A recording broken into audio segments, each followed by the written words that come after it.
Hello குழந்தைகளே, இன்று நான் ஒரு சுவாரஸ்யமான கதையை சொல்லப் போகிறேன். அது என்னன்னா, புத்திசாலி முயலும் பசித்த சிங்கமும். ஒரு பெரிய காட்டில் பசித்த சிங்கம் உணவு தேடிக் கொண்டிருந்தது. அது ஒரு சிறிய முயலை பார்த்தது. ஆனால் அந்த முயல் ஒரு சாதாரண முயல் இல்லை, அது புத்திசாலியானது. எப்படி அந்த சிறிய முயல் பெரிய பயங்கரமான சிங்கத்திலிருந்து தப்பித்தது? இதோ அந்த கதையை பார்ப்போம். நம்ம கதைக்கு போகிறதுக்கு முன்னாடி நம்ம சேனலை சப்ஸ்கிரைப் பண்ணலைன்னா சப்ஸ்கிரைப் பண்ணிடுங்க. மறக்காமல் பெல் சிம்பலையும் கிளிக் பண்ணிடுங்க. அப்போ தான் நம்ம போடுற ஒவ்வொரு வீடியோவும் உங்களுக்கு உடனே நோட்டிஃபிகேஷனில் வரும். வாங்க நம்ம இப்போ கதைக்குள்ளே போகலாம். ஒரு நாள் பசித்த ஒரு சிங்கம் உணவு தேடிக் கொண்டிருந்தது.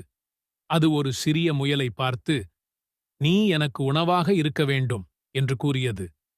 புத்திசாலி முயல் உடனே ஒரு யோசனை செய்தது.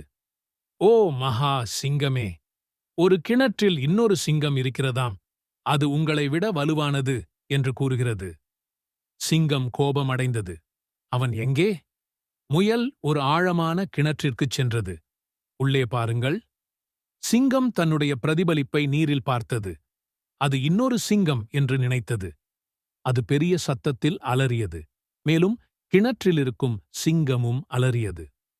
கோபத்தில் அது கிணற்றிற்குள் குதித்தது. சபாஷ்! அது நீரில் விழுந்துவிட்டது.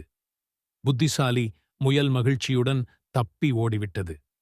இதிலிருந்து நாம் புரிந்து கொள்ள வேண்டியது, சாதாரணமாக பலமுள்ளவர்கள் சக்தி வாய்ந்தவர்கள் என்று நாம் கருதுகிறோம்.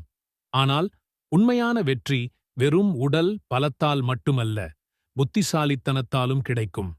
புத்திசாலித்தனமான ஒருவன் எந்தச் சூழ்நிலையிலும் தனது அறிவையும் யோசனை திறனையும் பயன்படுத்தி எதிரியை தோற்கடிக்க முடியும். உதாரணமாக, முயலும் சிங்கமும் கதையில் சிங்கம் மிகவும் வலுவானதாக இருந்தாலும் அது யோசிக்காமல் கோபத்தில் செயல்பட்டதால் தோல்வியடைந்தது. முயல் சிறியது, பலமற்றது. ஆனால் அதன் புத்திசாலித்தனத்தால் சிங்கத்தை கிணற்றில் விழச் செய்து தப்பித்து ஓடிவிட்டது. இதுபோல் வாழ்க்கையிலும் நாம் சிக்கல்களை சமாளிக்க அறிவை பயன்படுத்தினால் எந்த ஒரு பெரிய பிரச்சினையையும் வெல்ல முடியும். இதிலிருந்து நாம் இன்று கற்றுக்கொண்ட பாடம் என்ன? புத்திசாலித்தனம் பலத்தை விட பெரியது.